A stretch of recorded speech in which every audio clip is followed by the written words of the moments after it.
Hola a todos y bienvenidos a Esenciales en Infectología, un espacio de aulas abiertas de la Universidad de Antioquia.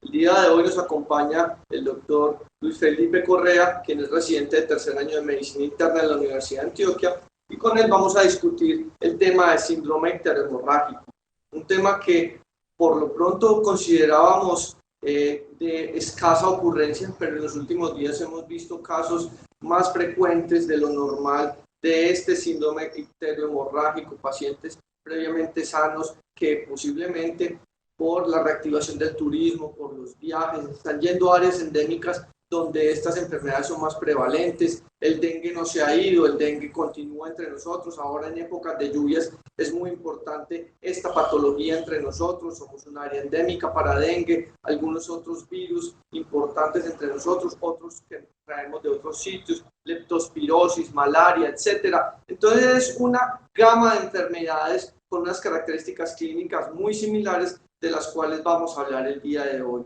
Sin más preámbulos, los dejo con el doctor Correa para que ampliemos algunos aspectos relevantes acerca de este síndrome tan importante hoy en día. Bienvenidos. Muy buenos días. Entonces, como había mencionado el doctor, inicialmente, como un compendio de lo que vamos a hablar durante la charla, iniciaremos con lo que es una introducción breve, definiremos lo que es síndrome icterohemorrágico y hablaremos en generalidades de los síndromes más importantes en el enfoque del paciente agudo.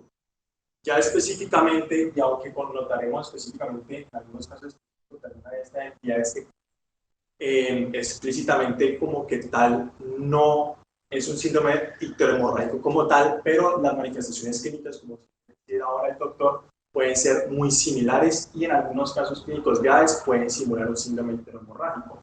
Los dividiremos entonces por causas virales, en las cuales se encuentran dengue, otras infecciones por arcovirus, principalmente la fiebre amarilla, infecciones por hantavirus y aranavirus, que ahora como veremos como tal no causan síndrome icterohemorrágico por las manifestaciones clínicas iniciales pueden ser muy similares a lo que son infecciones por otro arbovirus, infecciones bacterianas dadas por leptospira, rickettsiosis, y finalizaremos que también, si bien explícitamente no es un síndrome icterohemorrágico per se, también dentro del diagnóstico diferencial cobra una importancia muy grande, que es la infección parasitaria por malaria.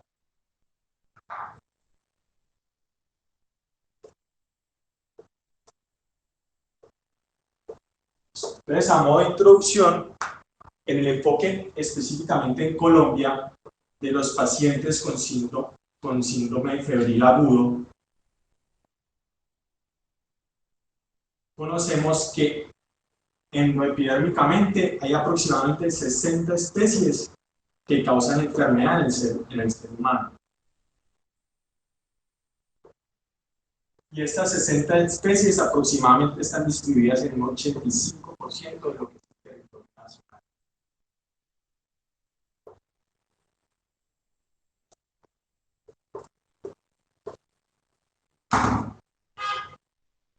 Fuera del enfoque clínico de un paciente con síndrome febril y un enfoque infeccioso claro, evidente al interrogatorio del examen físico o en las ayudas diagnósticas, nos encontraremos entonces ya en el abordaje clínico de un paciente posiblemente con fenómenos sindromáticos que nos ayudarán desde ese punto de vista a enfocar mejor clínicamente el paciente y intentar evaluar o prever qué tipo de patógeno infeccioso me está induciendo el síndrome febril agudo, hablando específicamente del contexto infeccioso.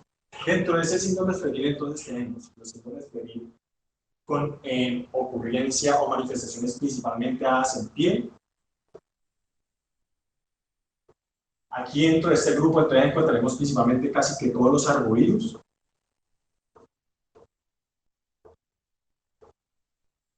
Salvo en algunas ocasiones la fiebre amarilla, que condicionantemente otro tipo de infecciones por arbovirus, las manifestaciones en piel no es lo más frecuente en este tipo de infecciones. La rickettsiosis,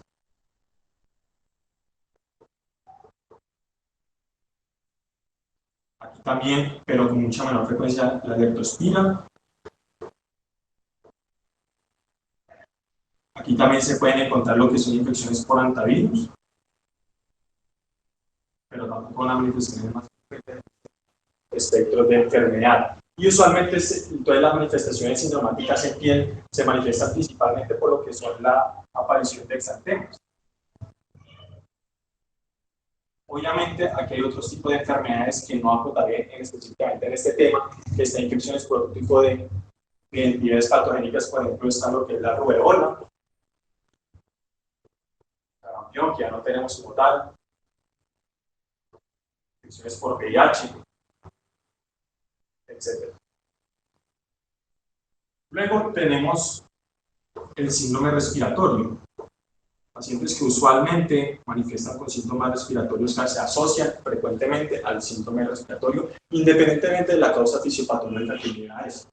Aquí estamos principalmente infecciones virales, no virus, sino también, por ejemplo, lo que son virus sincitial respiratorio, lo que son los adenovirus.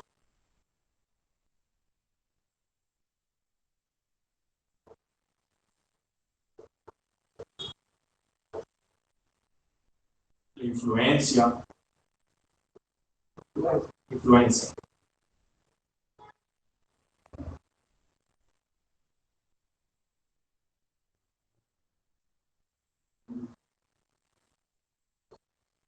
Pero también encontraremos infecciones, por ejemplo, la leptospira,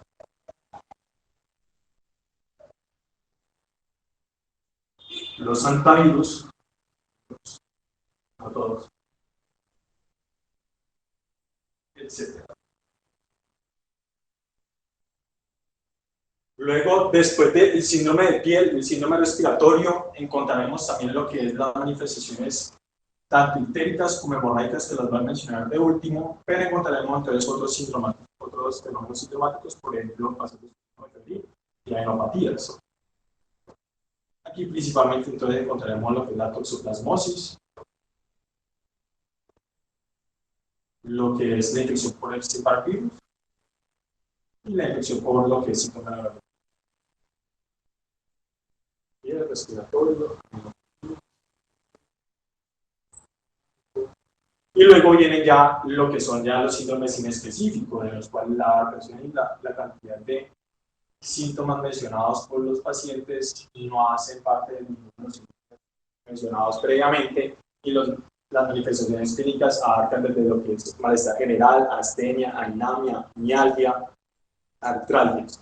Y aquí está un gran conglomerado de agentes infecciosos, en los cuales incluyen gran parte de los virus a los cuales acabo de mencionar, pero también otro tipo de entidades etiopatogénicas menos frecuentes. Por ejemplo, aquí también se encuentra lo que es la salmonelosis, como recordemos, otras salmonelosis agudos, etc. Pero entonces ya para enfocar específicamente en el tema que nos da a colación, se llama síndrome interhemorrágico porque precisamente las entidades etiológicas de este síndrome cursan concomitantemente con cuadros ictéricos y manifestaciones hemorrágicas.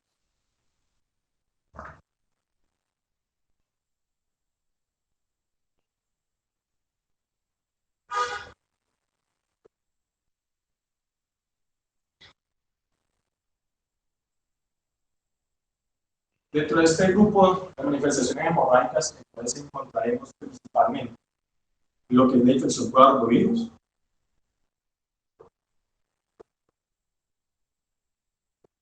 lo que es la infección por hantavirus,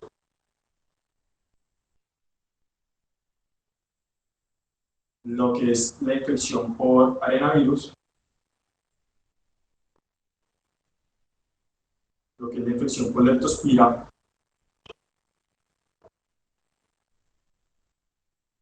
rickettsiosis,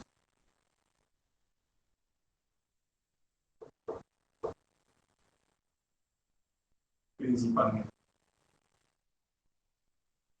Bueno, y aquí también está el ébola, pero el ébola no hablar específicamente de. Y dentro del síndrome ictérico, encontramos entonces lo que es la malaria, leptospira, también podría estar la rickettsiosis,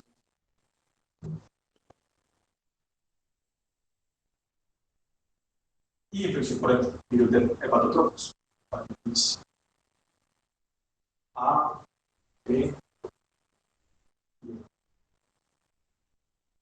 Como pueden ver, realmente si somos específicos, las manifestaciones más frecuentes de las infecciones por algovirus, antivirus o el resto de veces son hemorrágicas. Nos vamos a centrar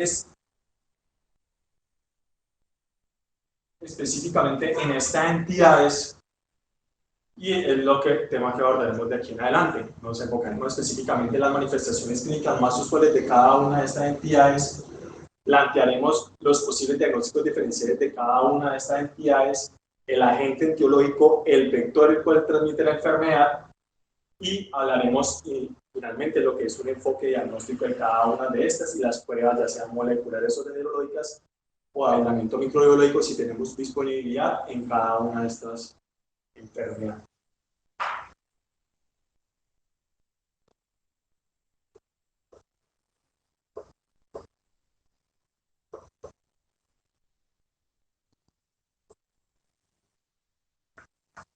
Entonces empecemos hablando del dengue.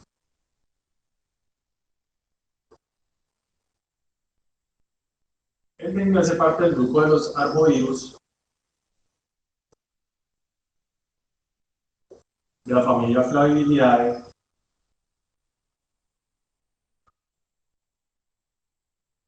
y el género Flavivirus. Los arbovirus usualmente se llaman con ese nombre porque precisamente con las siglas en inglés usualmente se describe como arthropods o nacidos de artrópodos.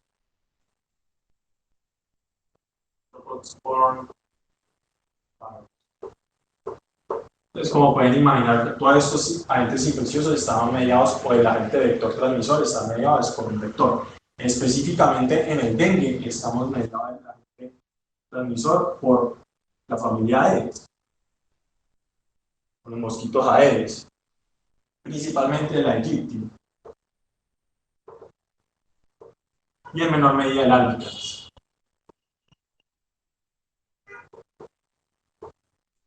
Estos mosquitos usualmente se reproducen en altitudes o en alturas menores a 1800 metros.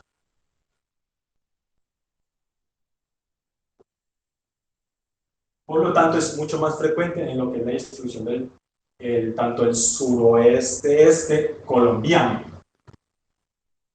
Aquí en Antioquia, la altitud promedio ronda más o menos los 2100 metros.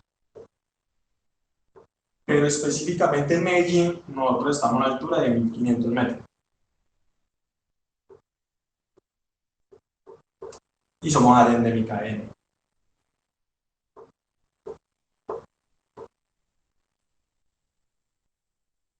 Epidemiológicamente hablando, y específicamente en la connotación del síndrome icterohemorrágico, en la Colombia, la principal causa de síndrome icterohemorrágico es el dengue, hasta un 40-50% de los casos. Luego, porcentualmente, le sigue la leptospira, más o menos en 10 o un 15% de los casos, la rickettsiosis y finalmente ya el otro tipo de causas. Listo,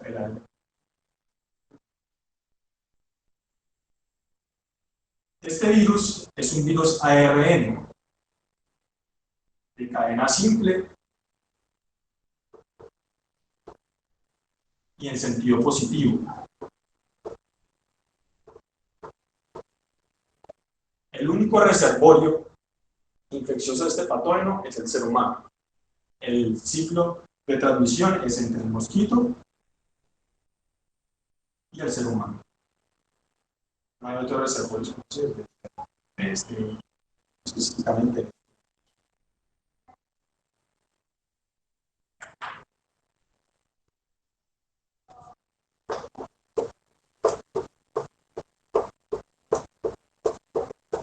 Las manifestaciones clínicas más frecuentes del virus dengue van a incluir entonces síntomas muy inespecíficos, pero que los síntomas y el conjunto de los mismos me pueden orientar específicamente de la sospecha clínica que pasa con malestar general,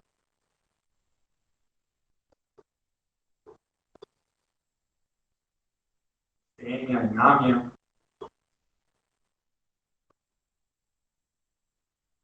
mialgias, artralgias,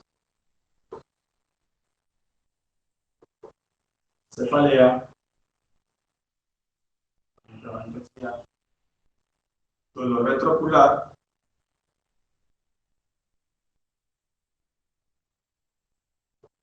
como veremos ahora más adelante ya las manifestaciones, dependiendo de si el paciente cursa con una infección leve por dengue o ya presentando manifestaciones de signos de alarma muy grave, ya podemos encontrar en el contexto de pacientes con manifestaciones hemorrágicas, dadas por equimosis, la presencia de petequias,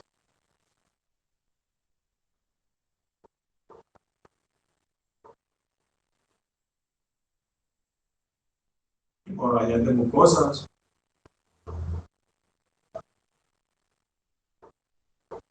u órganos centrales, en casos muy graves.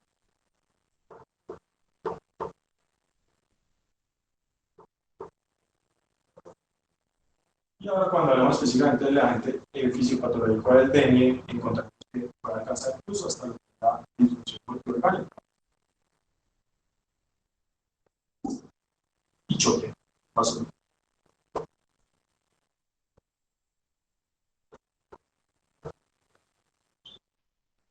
También se han documentado, por ejemplo, lo que es miocarditis, pericarditis, encefalitis, lo que es la infección por dengue.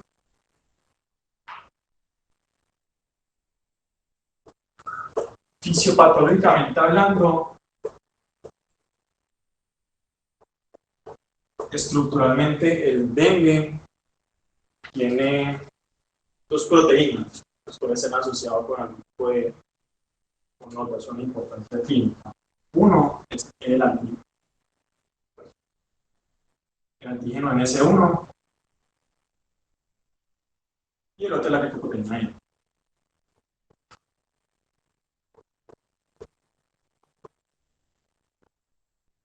El antígeno S1 no solamente nos permite la detección y el diagnóstico del dengue, sino también esto se asocia a lo que es la unión y disrupción de lo que es el glucocálix, proteínico, principalmente en lo que es el endotelio vascular.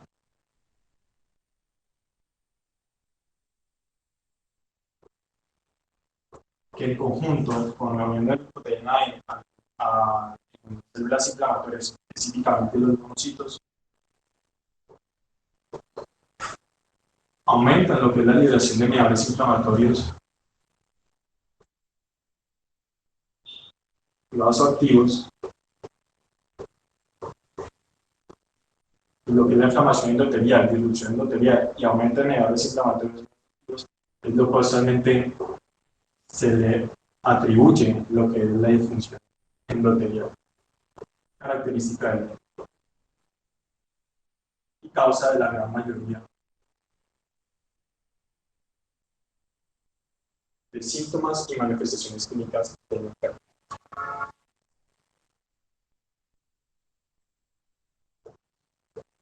Ya para hablar específicamente del diagnóstico, debemos entonces entender cómo es el comportamiento de la infección del dengue. Después de la picadura del mosquito y que el virus entre al torrente sanguíneo, aproximadamente el tiempo de incubación está en alrededor de unos 3 a 7 días.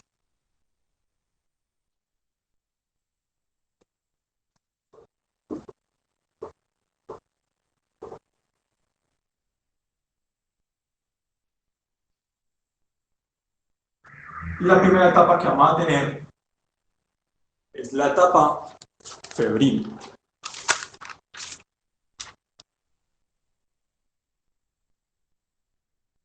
Entonces, dividiremos específicamente esto. Entonces, arriba y en la primera sección, el comportamiento de la fiebre.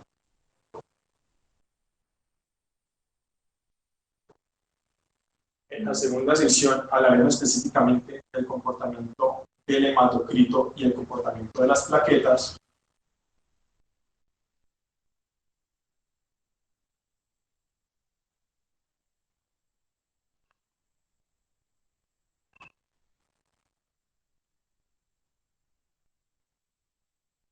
Y aquí de último, plantearemos entonces lo que es la viremia y en correlación con lo que son marcadores.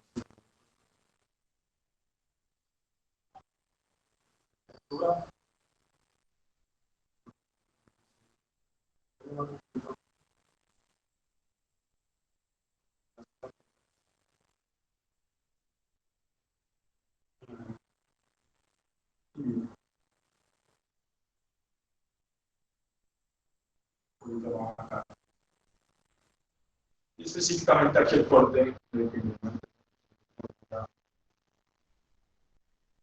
cuarto, quinta enfermedad.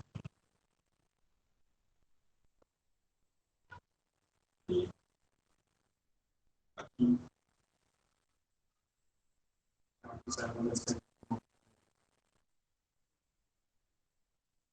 podemos encontrar que la etapa febril del dengue, usualmente por síntomas generales que es manifestada ahora, en rara vez en este contexto clínico en el dengue van a haber manifestaciones hemorrágicas, y es precisamente porque en este contexto clínico aún no hay concentración, aún no hay una importante difusión endotelial y no hay una trombocitopenia marcada. Y es en este contexto clínico donde la viremia alcanza su mayor pico. Ya en el cuarto a quinto día, en el cual pasamos a lo que se denomina la fase crítica del dengue. Se llama así porque es precisamente en este lapso del cuarto a quinto día al séptimo día en donde la probabilidad de presentar manifestaciones graves del dengue alcanza su mayor frecuencia. Y eso se da específicamente donde cae la temperatura, hay un aumento de la concentración y hay una caída de las plaquetas. Y es específicamente en este punto donde comienza a ver o comienzan a positivarse específicamente los marcadores serológicos de inmunidad del dengue, específicamente del anticuerpo IgM, hablando específicamente de pacientes seronegativos. Listo.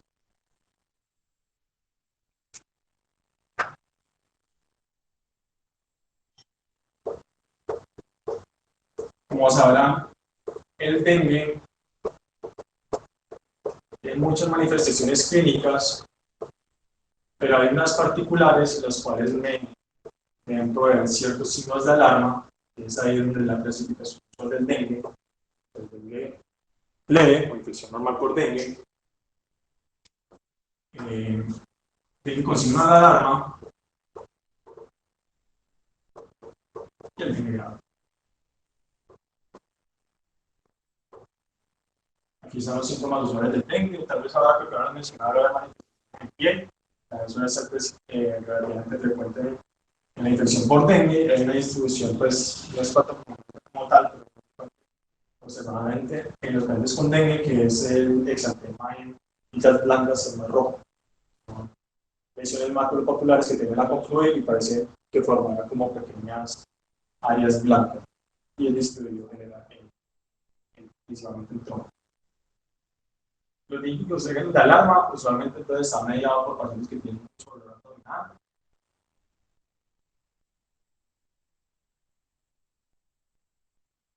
en hepatomegalia mayor a 2 centímetros,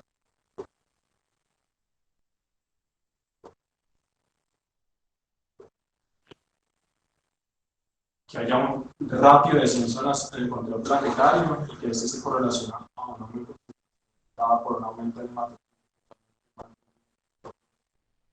del basal del paciente.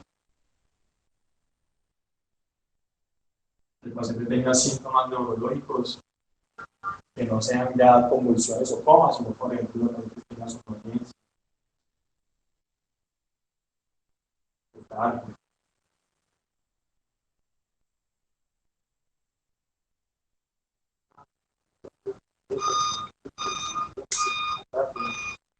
Vómitos frecuentes.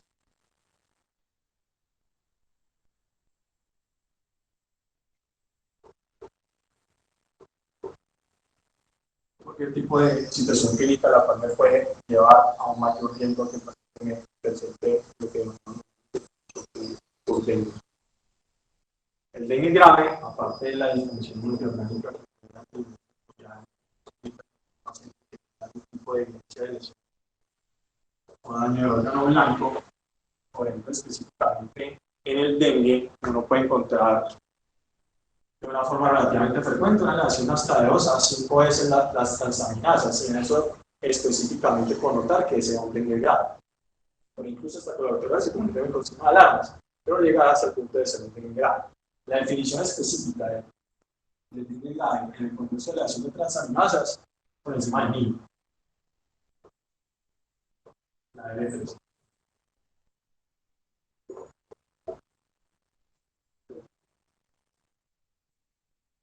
Además, que el paciente ya que presenta un choque, que hay algo particular en el dengue que siempre debemos de evaluar y vigilar, como es un choque casi siempre de origen vasogénico. Lo usual es la primera manifestación que vamos a encontrar en estos pacientes es una disminución de la presión de pulso por debajo de 20 milímetros de mercurio. Y esto incluso en el contexto clínico de pacientes que puedan tener una presión arterial sistólica por encima de 90, una presión arterial media por encima de 65, ya nos conota un signo de alarma que posiblemente ese paciente va a llegar a un choque. Y es en el contexto clínico debemos de hacer una abordaje clínico rápido, porque en el momento en que el paciente ya no llegue en choque en dengue, es difícil sacarlo de ahí. Y específicamente para lo que es el diagnóstico, entonces tenemos lo que son las pruebas serológicas y lo que es la medición del antígeno. Lo que es la medición de la prueba molecular realmente no es muy necesario, se puede utilizar, pero como precisamente evalúa lo que es la presencia del virus en torrente sanguíneo, es mucho más sensible en los primeros días de infección, a diferencia de lo que es la medición del antígeno NS1, que se le da más prontamente, precisamente entre el tercer y el cuarto día de enfermedad, y lo que es la serología tanto IgM o IgG. Y eso sí usualmente se le da después del, hablando específicamente del antígeno IgM, del quinto día y de IgG, tener en cuenta que el paciente es cero negativo, ya se demora entre 7 a 10 días en elevarse. Y como tal, la relevancia clínica, salvo saber si el paciente como tal algún tipo de, o tuvo algún tipo de exposición previamente a dengue, no es muy útil. A diferencia de la IgM, que si bien la inmunidad dada por la infección del virus dengue a largo plazo, por el mismo serotipo, ahora no estoy mencionando los 4 serotipos del dengue, okay, inmunidad a largo plazo por el mismo serotipo, pero la inmunidad a corto plazo por serotipos diferentes es más corta. Y el MS1 también puede estar positivo por entonces, cualquier paciente, ahí definiríamos ya específicamente lo que es el dengue probable y lo que es el dengue confirmado. El dengue probable simplemente son las manifestaciones unas manifestaciones físicas y una de estas pruebas celulares. Listo. Vamos entonces ahora a hablar de lo que es la infección por los otros arbovirus.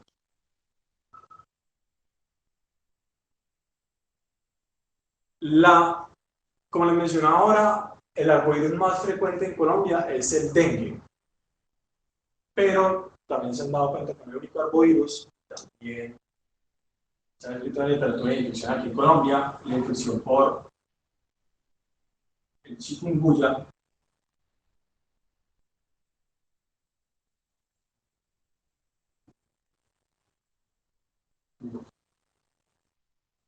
la infección por el virus Zika. En Colombia, en el boletín epidemiológico del 2019, hubieron aproximadamente 75.000 casos de dengue, en comparación a unos escasos 700 casos de chikungunya y alrededor de unos 100 casos de Zika. Entonces, proporcionalmente, si bien son transmitidos por el mismo vector, el mismo Aedes aegyptus o el Aedes albicans, y que es en la misma altitud y en la misma altura, prevalentemente y por incidencia es mucho menor en comparación al dengue. Además de que específicamente hablando del chikungunya y el Zika y el dengue también, como ahora lo mencionábamos, su comportamiento, si bien tiene una prevalencia endémica de base, tiene picos epidémicos y específicamente el dengue, esos picos epidémicos se están dando más o menos cada 3 a 4 años. A diferencia del chikungunya, que solamente tuvo el único pico epidémico, si no estoy mal, creo que fue alrededor del 2016, y Y el Zika fue aproximadamente, perdón, en 2013, 2014, y el Zika fue un poco posterior entre el 2016 y el 2017. Fue el momento donde tuvimos la mayor incidencia de casos, pero ese pico bajó significativamente. Y ahora, específicamente, cuando nosotros evaluamos, casi siempre pensamos en la infección de arbovirus por dengue. Algunas connotaciones clínicas que me pueden definir o me podrían hacer sospechar de que el paciente tal vez no esté en una infección por dengue, los síntomas pueden ser casi iguales, o por Zika, son las siguientes.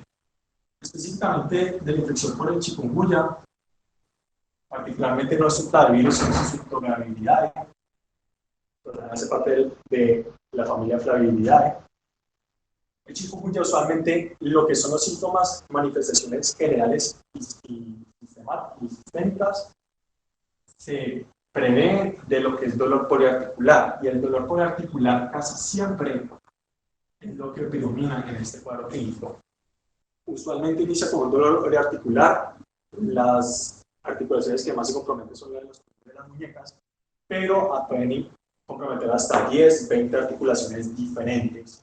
Y a diferencia del dengue, que una vez pasa la fase de resolución y el paciente entra en la fase sintomática, estos pacientes pueden quedar con dolor poliarticular crónico por semanas o incluso meses. El Zika, a diferencia de la arbovirus, casi el 90-95% se asocian a piel, a un exantema o un rash macular. Y también se manifiestan usualmente con otro tipo de manifestaciones, por ejemplo, que es conjuntivitis no purulenta. Y cobró mucha importancia específicamente en el contexto de infecciones por maternas, dado a un aumento en lo que eran las malformaciones congénitas, principalmente de carácter neurológico. Si en cada una de estas entidades también pueden cursar con manifestaciones graves de la enfermedad, dada por las coincidentes complicaciones que pueden tener cada una de ellas, en comparación al dengue y al choque. Como les mencionaba ahora, el brote es epidémico, no es una enfermedad endémica, como las anteriores que ya han mencionado, pero la importancia clínica de esta enfermedad es que, a diferencia de las infecciones por otros arbovirus que les mencionaba, esta sí clásicamente es lo que nosotros manifestamos, un síndrome interrogatorio, es porque las manifestaciones clínicas usuales de los pacientes con fiebre amarilla, como él lo dice su nombre, son ictericia, los síntomas sistémicos que ya previamente habíamos mencionado,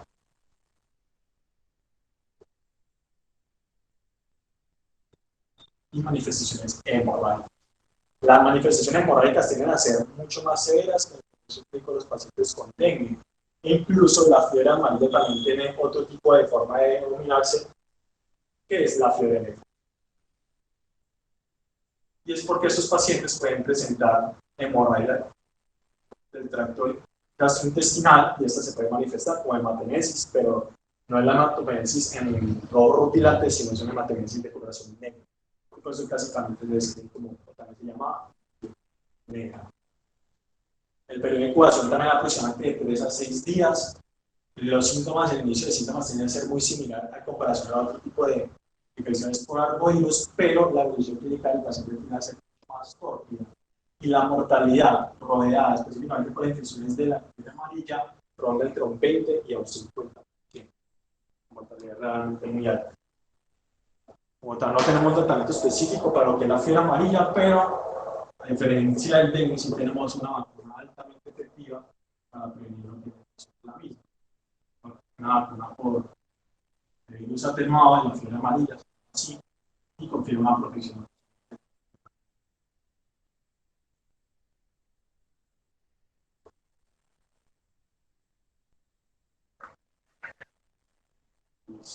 Luego hablamos entonces de lo que son los antivirus.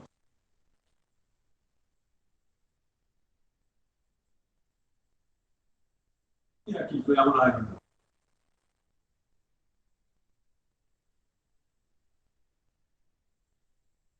los antivirus y adenovirus son enfermedades que se han descrito, así, que obviamente también son subtropicales, pero perdón, no son subtropicales, sino son enfermedades que se han descrito en casi todo el mundo. Y a diferencia de arbovirus, los antivirus realmente son corredores. No todos los roedores no son especies específicas de los roedores. Entonces hay muchas especies de roedores las cuales admiten antivirus y hay muchos antivirus los cuales se han identificado. La razón por la cual no les tengo específicamente qué antivirus es porque aquí al momento en Colombia no se ha reportado el primer caso de infección por antivirus o adenovirus. Pero en Latinoamérica sí se han reportado varios casos y principalmente en países de cerca de nuestra, principalmente en lo que es Venezuela y Perú, se han identificado infecciones por antivirus, pero usualmente son infecciones localizadas, porque el tiempo de inoculación y el tiempo de incubación también es relativamente corto, de 3 a 6 días, y la enfermedad también es de corta duración. Por eso precisamente no se ha identificado, o por ahora no se ha reportado el primer caso sintomático de infección por antivirus o adenovirus, porque precisamente en lo que es la ubicación del noroeste colombiano ya se han descrito poblaciones las cuales son serológicamente positivas porque tuvieron en el momento de exposición a una infección, pero sea una exposición a antivirus y a adenovirus. Por ejemplo, en un municipio, por ejemplo, de Cundinamarca, de Antioquia, y alcanzan una seroprevalencia tan alta, hasta incluso un 30 y un 40%. Pero como les menciono, realmente por ahora no se identificó la primera ola infecciosa o sintomática. La particularidad de las infecciones por los antivirus y los adenovirus que asocialmente a los síntomas las manifestaciones hemorrágicas en estos cuadros son supremamente frecuentes. No tanto las manifestaciones hepáticas o el patrón bactérico, pero las manifestaciones hemorrágicas es usualmente las mediaciones de las complicaciones de estas entidades, y específicamente hablando del antivirus, como es una enfermedad global, dependiendo de la localización geográfica de donde el paciente prega, puede tener una u otra manifestación más frecuentemente. Y aquí encontramos entonces usualmente lo que son alucinados a antivirus, que son los síndromes de pulmón, que es usualmente más frecuente en lo que es el área o lo que es esta zona occidental y lo que es el síndrome renal.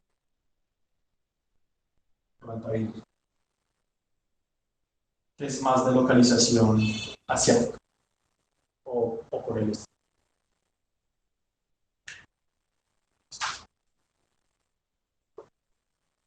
Bueno, ya después de que finalizamos de los virus, vamos a hablar ahora de lo que es las infecciones por bacterias. Y vamos a hablar entonces de una de las más importantes, que es la leptospira.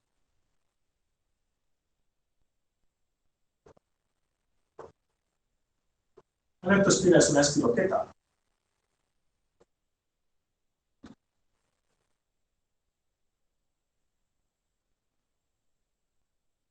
Listo. El reservorio principal de la leptospira está dado en múltiples animales, más que todo en la zona agricultora. Y estos animales incluyen lo que son cabras, roedores, caballos,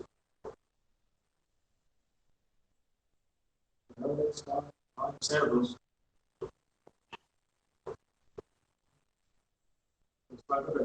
los caninos. Una vez infectada la espiroqueta, el torrente sanguíneo de estos hospederos produce la infección inicial y por el resto de la vida estos hospederos van a eliminar por la orina la espiroqueta. Entonces van a ser potencialmente o proveedores o van a potenciar por la mortal infección. Y usualmente entonces la espiroqueta al eliminarse por la orina contamina ya sean suelos, usualmente agua o alimentos, y el mecanismo por el cual infectan al ser humano es también la infección oral.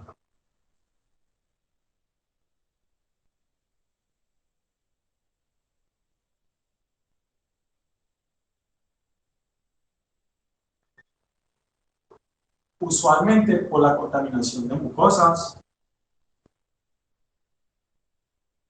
abrasiones en piel,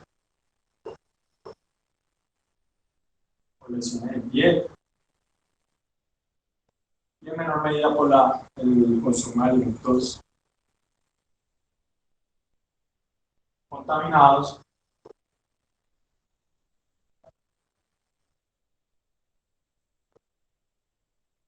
y también rara vez se ha descrito una transmisión por aerosol.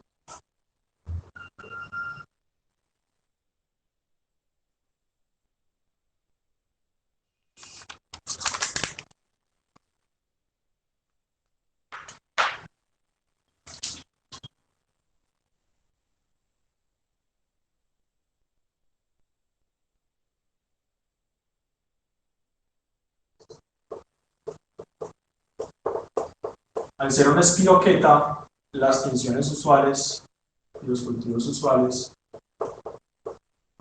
no reproducen estos microorganismos. Entonces ahí vamos a tener una dificultad en lo que es el ámbito biológico de la espiroqueta. Bajo microscopio, la espiroqueta usualmente se puede ver en de luz oscura.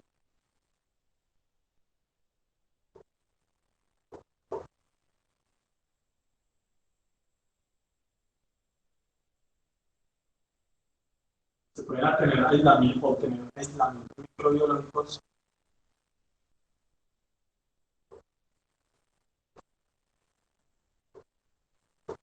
tanto en sangre como en orina, pero el crecimiento de la espiroqueta es muy lento. En un promedio de 7 a 10 días, puede lograr hasta 3 meses. Y eso nos va a repercutir en una dificultad diagnóstica de enfermedad. Entonces, ¿de qué nos daremos mano específicamente de la sospecha clínica de que el paciente pueda tener una leptospira, las manifestaciones clínicas y los antecedentes epidemiológicos del paciente? Un paciente agricultor, proveniente de una zona urbana, que esté frecuentemente expuesto a roedores, que esté frecuentemente expuesto a ganado, que viva en condiciones insalubres, siempre sospechar y que el paciente curse con un cuadro de síntomas sistémicos y específicamente asociado a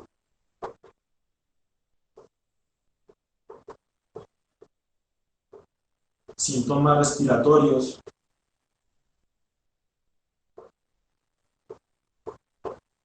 ictericia,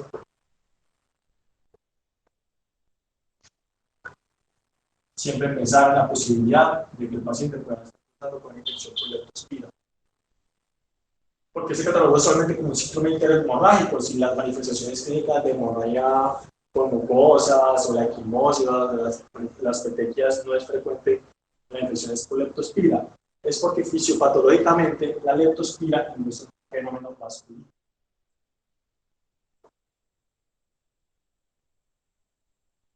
Y este fenómeno vasculítico de pequeños vasos, si bien casi no hay manifestaciones en piel, fenómeno vasculítico sí hay muchas manifestaciones, más que todo en daño de órganos blandos.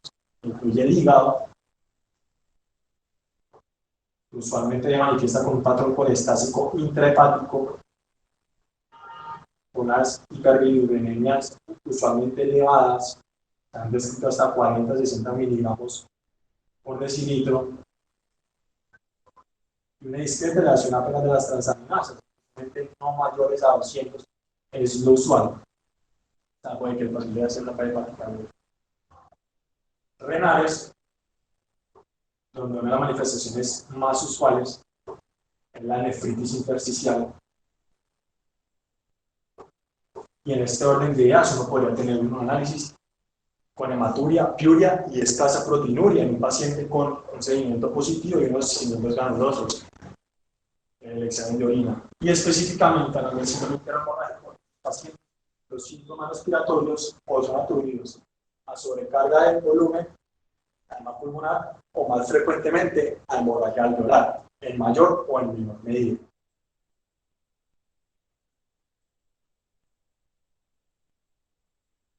Y esto usualmente radiológicamente lo vamos a observar como micronódulos que tienden a confluir, formando usualmente también patrones en vidrio esmerilado, usualmente en bases pulmonares bilateralmente, pero es por hemorragia. Es por eso que clásicamente se manifiesta como se cataloga como síndrome icterohemorrágico. Hablando específicamente entonces ya de lo que es el diagnóstico de la leptospirosis, como les mencionaba ahora, si uno quiere la leptospira, se debería ver por un campo especial, una microscopía de luz oscura. El aislamiento microbiológico es muy poco útil para lo que es el diagnóstico clínico, por lo cual nos vamos a tener que ahondar en lo que es la medición de pruebas moleculares, principalmente por la detección de ácidos nucleicos mediante la PCR y serologías.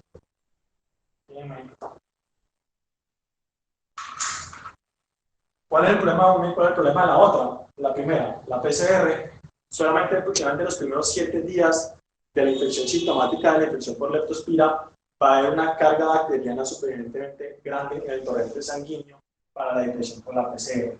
Entre más tiempo sintomáticamente el paciente curse con la misma infección, menor probabilidad y menor sensibilidad va a tener la PCR. Fenómeno contrario sucede con lo que son los marcadores serológicos. Estos se van aumentando principalmente el 7º día en adelante, y en caso de duda, pues se recomienda repetir el examen aproximadamente en una semana. Prácticamente esta seropositividad del marcador de IgM. Particularidades, la importancia es que podría tener lo que es el aislamiento microbiológico en sangre y en orina, y que no solamente es la dificultad y el tiempo de crecimiento, sino es que no crecen en los agares clásicos, en los cuales crecen otros tipos de microorganismos aerobios, sino específicamente estos crecen en las agares especiales. Para algunas se llaman, no tengo muy claro el nombre, creo que es una polisorma 80, son 3. El otro es un nombre holandés, pero son agares especiales, por lo cual si uno quiere realmente obtener el crecimiento del estilo que hace, se debe hacer primero el laboratorio. Vamos a hablar de riqueza, un poquito de riqueza. Y hablamos de riqueza, la rickettsiosis. La rickettsiosis tiene una particularidad, que es una bacteria gram negativa, pero es estrictamente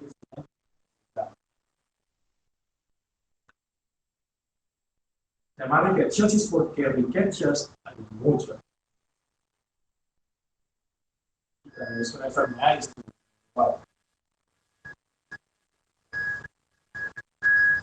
Muchas enfermedades infecciosas usualmente se población o sea conglomeradas en grupos de infecciones denominadas fiebres manchadas.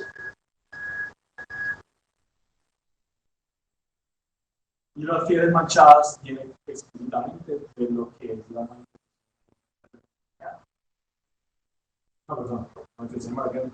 Sino de las particularidades de, bueno, que tienen que ver con manifestaciones hemorroicas, pero específicamente, particularmente, la manifestación de la enfermedad. Como mencionaba, es un gran negativo, pero es estrictamente intracelular. Y hasta la fecha, por ahora no existe alguna gama, pues están algunas de las riquezas, pues me provee un crecimiento microbiológico. A no ser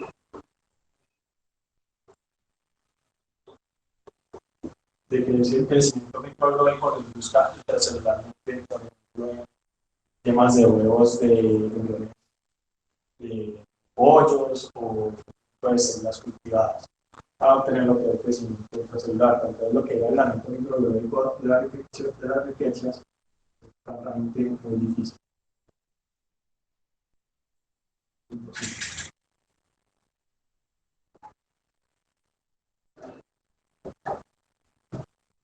Epidemiológicamente hablando, y en lo que nos constata a nosotros, las rickettsiosis se caracterizan por ser transmitidas por vectores también, pero en esta una gran parte.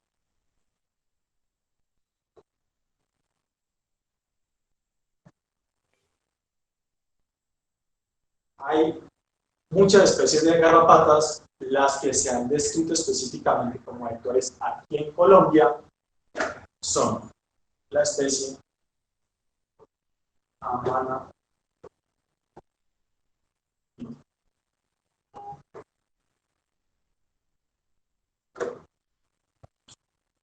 Y específicamente son muchas riquezas, pero las que se han identificado aquí en Colombia son particularmente dos. La riqueza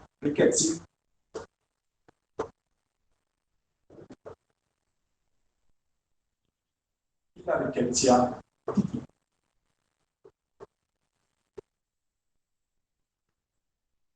mundialmente, y dependiendo del andamiento y el tipo de riqueza que se aísle, pueden tener síndromes fisiopatológicos diferentes y enfermedades con un espectro relativamente distinto en que cada una de las poblaciones geográficas en el mundo.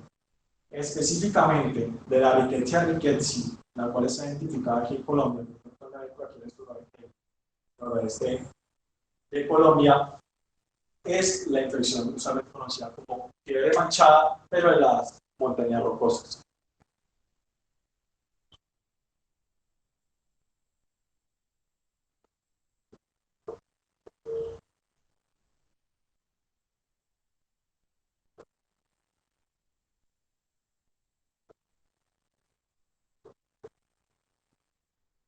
Específicamente para la riqueza tifi, es una enfermedad particular que se llama dengue.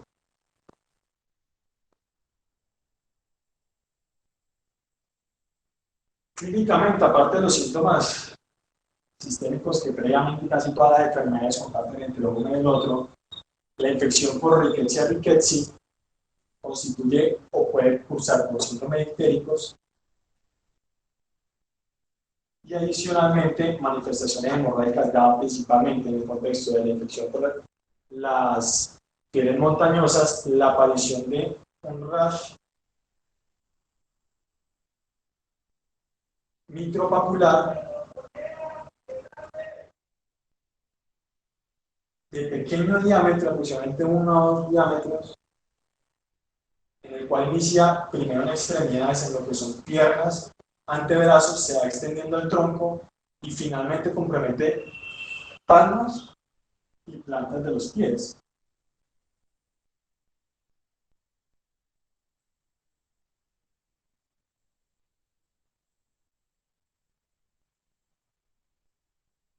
Y que después de la desaparición de lo que es estos plantas micropapulares, quedan vestigios de lesiones petequiales.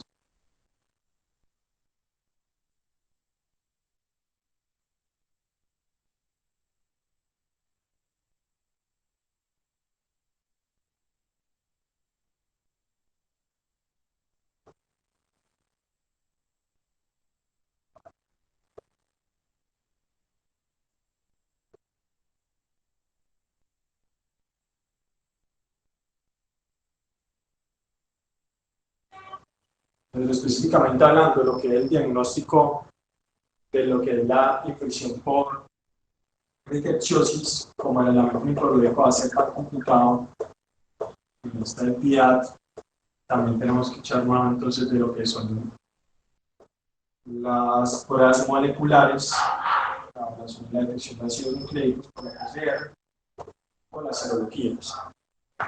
Algo de principal particularidad en las manifestaciones clínicas de la rickettsiosis y que hay que tener muy en cuenta, y específicamente lo que es los diagnósticos diferenciales, que a diferencia de las infecciones que hemos hablado, la cefalea que cursa con los pacientes con rickettsiosis tiende a ser una cefalea de inicio abrupto y tiende a ser una cefalea de una alta intensidad.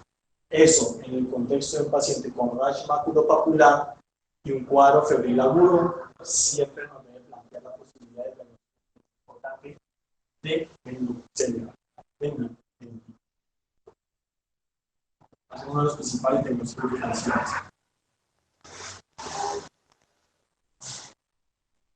Y por eso es usual que estos pacientes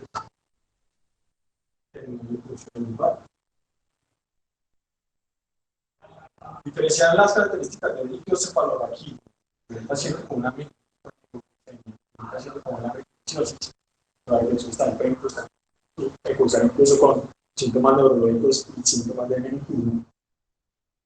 Va a ser un poco complicado. Usualmente sus pacientes van a tener también velocitosis, usualmente no más sin células, y proteinorragia, también usualmente más. Tal vez una de las pequeñas características que le permiten diferenciar entre una cantidad, llamando específicamente el líquido cefalorraquídeo, es que rara vez consume glucosa, para diferenciar la glucosa. Y obviamente el cultivar hoy va a ser efectivo, para tener el líquido cefalorraquídeo. Pero siempre es un diagnóstico diferencial. Y entonces hablando específicamente de lo que es y ahí viene entonces precisamente lo que voy a mencionar, lo que era el diagnóstico. Relativamente son pruebas que no tenemos ampliamente distribuidas en el mercado, no están ampliamente distribuidas, y casi siempre el diagnóstico de la riqueza se hace clínicamente y el manejo clínicamente. Ya el diagnóstico usualmente se hace de forma retrospectiva, por la PCR o por la detección de serología. ¿Cuál es el problema? Específicamente hablando de la serología, tanto del gen. Estos son gram negativos y estos también en lo que es la pared celular comparten lo que es la por lo cual, en el contexto de infecciones por otro tipo de agente en gram negativos, independientemente de que estén usando o bacteriemia, los pacientes pueden tener falsamente la infección con estos antígenos. Hay que tener siempre en consideración ese tipo de problema o ese tipo de falsos positivos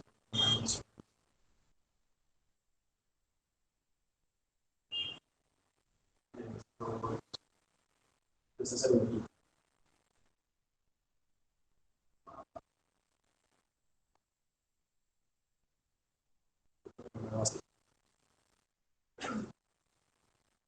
Bueno, muchas gracias al doctor Correa por esta amplia exposición acerca de lo que son los síndromes icterohemorrágicos.